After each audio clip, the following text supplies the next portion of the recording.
Hey, what's up guys? If you're wondering what type of headlights will fit your Skyline GTR R32, I picked up a set of the Techmax off of Amazon, and these are a 9003 design bulb. They're 6500 Kelvin, so they're going to be like pretty clear, like brightish white, with a little bit of like cool tint to them, a little bit of blue. They're rated for 30,000 hours. They use a Cree LED light source technology. Now, I couldn't really find much information, that's why I'm doing this video. So when I was looking online, I couldn't figure out really any info as far as like what lights will fit the Skyline GTR. Now, your application might be different because the lights that are actually on my car are for the N1 GTR. So you don't see the projector in here. This is a reflective housing assembly inside. So I'm not sure if that'll make it different for you guys, but let's go ahead and take a look at these LEDs and see what they look like quality-wise.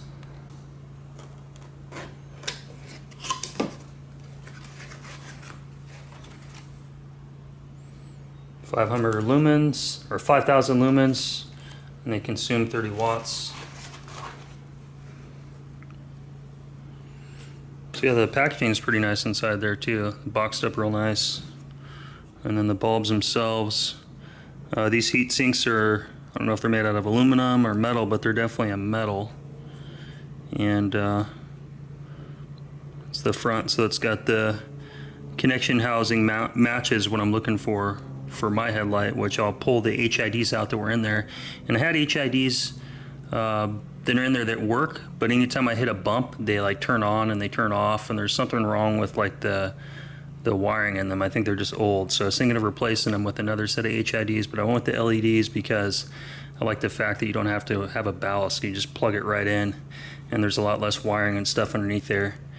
And I think the HIDs are actually drawing power off the battery even when they weren't turned on, which was causing my battery to die. So but yeah, let's take a look at these. So that's got your Cree style LED light in there. And these are your low beams, and then your high beams are here with the reflector, and you've got lights on either side, so they look like they're made pretty well. You've got your fan on the back, really nice wiring, and your connector.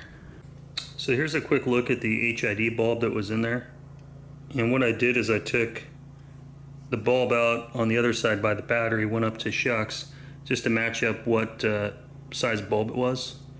And then I thought about buying some halogen lights, but got online, got to Amazon, and went on some forums and read about these LED lights. And these are supposed to be like 3 times brighter and give you that HID look. And they weren't really that much. I think they're like 36 bucks or something like that. So when you install it, the bulb is going to face out to the side like that. That way your light is shining to the side either way, and then the high beams and low beams and stuff will fit in there perfectly. So this faces the bottom of the housing assembly, this is going to face the top. This is just a quick look at the mounting hardware. So that's your moisture barrier that clicks and holds the moisture barrier in, and then this is what actually holds the bulb in place. That thing's kind of a pain in the butt to get on and off. Alright, now before you install both of these in your Skyline, you're going to want to go ahead and unclick the LED light. So there's this little fastener there. This just twists to your left, pulls off. You can slip this into your moisture barrier and then slide that back onto the bulb and lock it back into position. So it should look like that there. So do that to the other bulb, and then you're ready for install. So here's a good look at the back of my headlights. I ended up having to take my front bumper off, my front grille off, and everything all apart just to have accessibility, because I could not get the fasteners to lock in on these LED bulbs, because this big rear hump, you can't put this thing over the back like it's designed to. You're supposed to be able to put the bulb in, lock the bulb down, put the rubber seal over it from the back, which you can't do because it's shaped differently than a factory bulb, and then the big plastic retainer clip's supposed to go over the back. So I had to end up disassembling everything, So I figured you guys could at least see kind of what this looks like. Alright, so now you can see the securing pin is actually secured down in there. Pain in the butt. But it's in. One down, one to go. So I decided to go ahead and swap the running lights for LEDs as well, since I had the old LED light that was for my Fairlady Z. It's the same connector as the factory halogen, so I'm going to go ahead and swap that out so I'll have LED running lights and LED headlights. One last thing I'm going to show you guys is there's this little light here. I'm going to I'll leave it in there, but I'm going to leave it disconnected because when you turn the headlight on for the main headlight slash high beams, you have that little amber light that's in there, which is going to make the color look weird for my, you can kind of see it back there. It's going to make the color look weird for my LED HID style light. So I'm going to put the light back in there and leave it disconnected. Alright, that's with the LED light in there. So the color's nice, looks good. See the beam on the door is nice. And here's the running lights. So that's the LED one there. As you can see, a little hue of blue, but it's a pretty nice white light compared to the old halogen, which is yellow.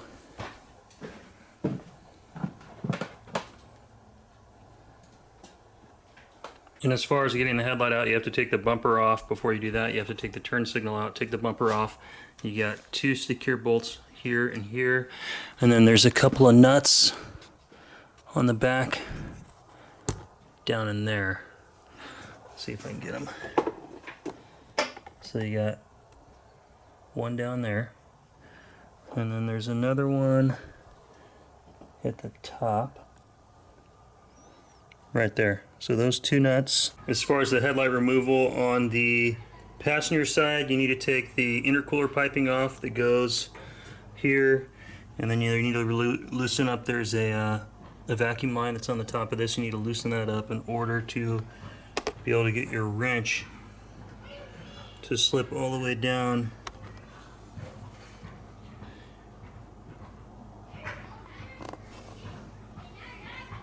in there. Otherwise there's no access. You'll see it when you're there. Be careful when you're putting this spring clip in, because I pushed a little too hard and the plastic's so old that holds this headlight assembly on the inside completely snapped off and broke off to where I had to use a whole shit ton of RTV to put the whole damn thing back together, because the inside of this whole lens assembly in here was completely free and just hanging inside. So it's not perfect like the other side, but it'll work good enough.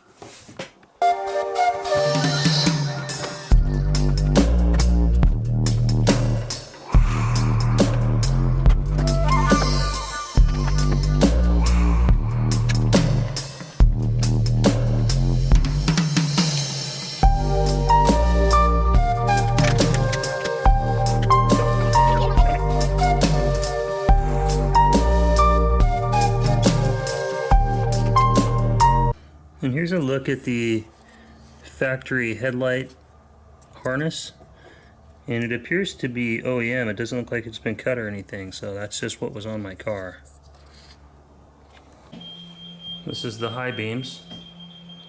So you see they get a lot brighter. And we'll turn on the driving lights. So this is the whole setup. Yeah, they look awesome. So do driving lights with headlights, and then we'll do just headlights. So that is the headlights by themselves. And I'll do one last one with just the driving lights. Alright, that's the driving lights. Nice and bright, match good. This one has blue in it for some reason, can't figure out why. Must be slightly damaged, but this one's perfectly clear white like the headlights are. And this turned out pretty good for RTVing it back together into position. It looks like the position is just as good as this one to me. Alright, going to turn the headlights on. And we're going to switch to high beams.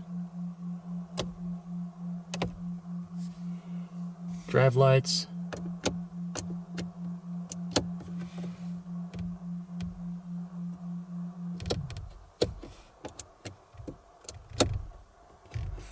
The fans do make a little bit of noise, see if it'll pick it up. So you can definitely hear them running. And really the only disadvantage I'd say about these LED Techmax are the fan on the inside. They're really super loud, and that fan that runs it in the back, you can hear it noticeably inside the car. So that'd be my only disadvantage. I like the way they look. I probably, if I would have known they were going to have been this loud, would have just bought another HID set. But we'll see how they are when I get the music and stuff going and driving. I probably won't notice them. But anyway, guys, hopefully you found this video helpful. If you did, give me a thumbs up. And I will do another review driving this thing at night in the dark so you can see what they actually look like out on the street under operation rather than just inside during the day. But if you'd like to see that, go ahead and subscribe down below and set up the notifications bell so you can kind of keep track of that. And I'll be back with some more projects and stuff. Thanks for tuning in from wherever you are out there, and I will see you back next video. Thanks for watching.